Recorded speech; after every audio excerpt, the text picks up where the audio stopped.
সন্তান হইয়া সুদ খাইলাম ঘুষ খাইলাম দুঃখিনী মা কবর তুমি দুঃখিনী বাবা কবর এই বাবার কবরের মাঝে আজাব হয়নি না হয় না আজাব হয়নি না হয় না আজকে সুদ খাওয়ার কারণে মার কবর আগুন জ্বালাইলাম বাবার কবরের মাঝে আগুন জ্বালাইলাম এই সুদের টাকা আমি খাইয়া দেখি কৌকা জান আপনার আর বেস্তনে আমি আওয়াজ দিয়া উত্তরটা জানতাম চাইলাম যে মা জন্ম দিলা এই মা জন্ম দিয়া কি আপনারে ভুল করছইনি মা জন্ম দিয়া আপনারে ভুল করছইনি বাপে জন্ম দিয়া ভুল করছইনি তাহলে এমন সন্তান ইতাস ইতা কুত্তার মাংস সরর ঘুষ না খাইলে কিতা হয় আমরা কিতা হয় এই সুদ না খাইলে আর টেকা দানে দিলা গানি হে এটা কোন আদিস হইছেন আর কোন কিতাব হইছেন সুদ খাওয়া সম্পূর্ণরূপে হারাম টেকা দিয়া দান নেওয়া সম্পূর্ণরূপে হারাম এটা জানা হইব সম্পূর্ণরূপে হারাম জানিয়ে রাখুন যা সুদ খাওয়া যাইবনি সুদ খাওয়া যাইবনি সুদর খাইলে সুদ খাইলে জানিয়ে রাখুন যা একজন মানুষের সুদ খাইয়া যতক্ষণ গুনাহ করবা আপনি ওই সুদর সাক্ষী হইলে তদ্রুপ গুনাহ আপনি আপনার মাল্যকে কিনা করছেন ব্যভিচার করছেন ও সুদর সাক্ষী দিছেন কিনা করছেন গুনাহ করছেন সুদর জামিন হইছেন কিনা করছেন গুনাহ করছেন আজকে দেখুন যান সমাজে বহুত মুরব্বী সকল আছে ওদের আগে উদাহরণ দিছিলাম বিদেশ যাইতে ফুয়া বিপদ হরিয়া গেছে লাগাবাড়ির টাকু বাড়ি গেছে 10,000 20,000 টাকা লাগি আর গিয়া বলে তার লাইন বালা নাই আমার ওগরর পয়সা বল লাইন আছে এন লগে হো পয়সা রে লইয়া এন গেছে গেছন কি বলে কিতার লাগি বলে হো পয়সা রে গিয়া কইলে এন উছিলা কিটা করবা 10,000 20,000 টাকা দিলাইবা ও যেন মাঝে মাত্রা যে যাই নিলা মাঝে মাত্রা হল যাইনি ও মাঝে মাত্রা যে যাই এনো সেম গুনাহ এনো কিটা সেম গুনাহ যে সুদ দিবা এনো গুনাহ যে সুদ খাইবা এনো গুনাহ মাঝে যে মাতবা এনো গুনাহ এর সাক্ষী যে হইবা এনো গুনাহ গুনাহ তোরে কোনো সার নাই এক প্রমাণ হইল গিয়া সুদর একটা টাকা কেউ খাইতে পারতা না যদি এক টাকা তান জবানে দিয়ে হারাই দেন তাহলে থান জবান কতদিন বড় নাফাক তা বোঝাননি 40 দিন বড় জমিনের মাঝে এক টাকা সুদ খাওয়ার কারণে তান জবান নাপাক থাকবো তাই যত এবাদতি বন্ধুকে করেন না আল্লাহর বড় গিয়ে একবার সজদার উপরে সজদা দিন না কেন হজর উপরে হজ করেন না কেন কিচ্ছু তার খামাইতো নাই একদিন তোমার ঘুষ খাইতে হইলেও আমরা চিন্তা করা দরকার আছে না নাই ঘুষ খোরা সৈন্য সুদ খোরা সৈন্য ভুলে রে ভাই এক বেটা বিপদও পড়ছে তখন জানি তা প্রচলিত বেশিও প্রচলিত সমাজে বেশি আল্লাহ দন দেওয়ার মালিক কে আল্লাহ মন দেওয়ার মালিক কে গরিব বানানোর মালিক কে অনেক সময় প্রচলিত দেখা যায় গরিব একটা ফ্যামিলির এক ফুয়াগু অনেক কষ্ট করে বিদেশ যান কিন্তু বিদেশ যাওয়ার সময় মা বাপের টাকা জোগাড় করতে পারবে না অনেক সময় আমার এখান খানোর গুণা না নিজের চকুর দেখা রে বাবা নিজের চকুর দেখা একজন ধনী পরিবার হয়ে গেছেন রে ভাই আমার ফুয়াগু বিদেশ যাইতো 20,000 টাকা দাও 50,000 টাকা দেও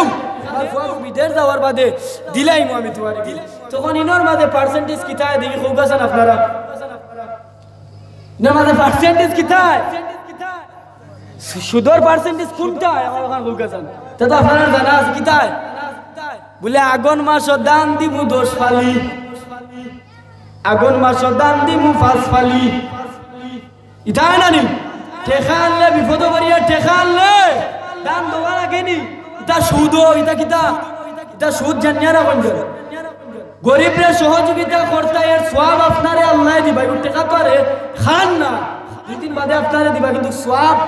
এর মাঝে যা সওয়াব পাইবা ও সওয়াবের উসিলা আল্লাহ আপনারে জান্নাত দিলে দিবেন আজকে যত ধনী ফ্যামিলির মানুষ সকল আছেন এই এলাকার আমার মাইকর আওয়াজ যারা উন্ডা দুই হাত জোর করিয়া দুই ফাওয়া ধরিয়া অনুরোধ করবো বাবা হল কোনো গরিব যদি আপনার মতো যায় 10,000 5,000 টাকা কিছু 2 মাস 1 মাস সময় দিয়ে দিলাই রে বাবাই 2 ফালি দান আর 5 ফালি দান 10 ফালি দান কয় দিন খাইতে পারবা বড় দিলে 5 মাস বড় দিলে 8 মাস 1 বছর খাইলেই ভাই কিন্তু এই 1 বছরের দান খাওয়ার বাদে আরো তো দান লাগবো না লাগতো না টাকা দিয়ে কিনিয়া তোমার এই চাউল কিনা লাগবো না লাগতো না আল্লাহ না করুক এই সুদ খাইয়া খাইয়া তুমি মারা গেলাই, এই সুদ খাইলাই, সুদ খাইয়া তুমি নমাজ পড়লাই, সুদ খাইয়া তুমি রোজা রাখলাই, সুদ খাইয়া তুমি কুরআন তিলাওয়াত করলাই, সমাজে ন্যায় প্রতিষ্ঠাতা করলাই, সুদ খাইলাই, বিয়া করলাই, সুদ খাইলাই, সন্তান জন্ম দিলাই, সুদ খাইলাই, ও সুদের টাকা দিয়া সংসারের মাঝে কিতা করলাই, খরচ চালাইলাই, এই সুদ খাইলাই, সুদের টাকা দিয়া বাচ্চা কাচ্চা করলাই, সুদ খাইলাই, এই সুদের টাকা দিয়া সন্তানের লেখাপড়ার খরচ চালাইলাই, এই সুদ খাইলাই, সুদ খাইয়া সমাজে তুমি জাকাত বড় দানশীল সমাজের মানুষের কাছে পরিচয় দিলাই, গরিব রে ইতে সান্দে লঙ্গি খাফর ইতা দিন না নি করি নিও, সুদ খাইয়া ওঠা দিলাই, তুমি জাকাত দেও সমাজের মানুষের কাছে তুমি চিহ্নিত হইলাই, কিন্তু এই টাকা তোমার বৃদ্ধি পাইলো খান্তনে বলে এই সুদের টাকা তুমি জানিয়া রাখিও রে ভাই। এই যে তুমি জাকাত দিলাই, যতটা নেক কাজ তুমি করছো তোমার জানা মতে এগুলা নেক কাজ, সমাজের মানুষের জানা মতে এটা নেক কাজ, কিন্তু আমার আল্লাহ রাব্বুল আলামিনে সুদের এক টাকা যদি যদি কোনো মানুষে সুদ খাইলে ঘুষ খাইলে তার জবান দ্বারা ও মুখ দ্বারা যদি সুদ খাইলে খাইয়া পেটের ভিতরে ঢুকাই দে, হে খাইলে তার বিবিরে খাবাইলে, তার ছেলেরে খাবাইলে, ছেলে মেয়ের লেখাপড়ার মাঝে খরচ করিলে, দান খয়রাত খরচ করিলে, মসজিদ ও মাদ্রাসাত খরচ করিলে, কিতার টাকা সুদের টাকা। ও ভাই হল আমার বাবা হল জানিয়া রাখুন যান, সুদের টাকার মাঝে কোনো ফায়দা নাই, কোনো সওয়াব পাইতে নাই, বরং সরো আযাব আয়া দেখা দিব। এর মাঝখানে আল্লাহর জমিনের মাঝে মুফাসসিরে কেরাম হলে কই যদি কোনো মানুষে একটা সুদ খাইলায়, একটা দিরহাম একটা টাকা যদি কোনো মানুষে সুদ খাইলায়, মুফাসসিরে কেরাম হলে কই একটা টাকা সুদ খাওয়ার কারণে 70টার উপরে তান গুনাহ হয়, 70টার উপরে তান গুনাহ হয়। কিন্তু এই গুনাহ হইল গিয়া স্বাভাবিকভাবে লাইন করে দিয়েছেন যে 70টা, কিন্তু আরো বেশি গুনাহ হলো। এই 70টা গুনার মাঝখানে সবতনে ছোট গুনাহ হইল গিয়া সাবল কি আর হলেন যান, সবতনে ছোট গুনাহ হইল গিয়া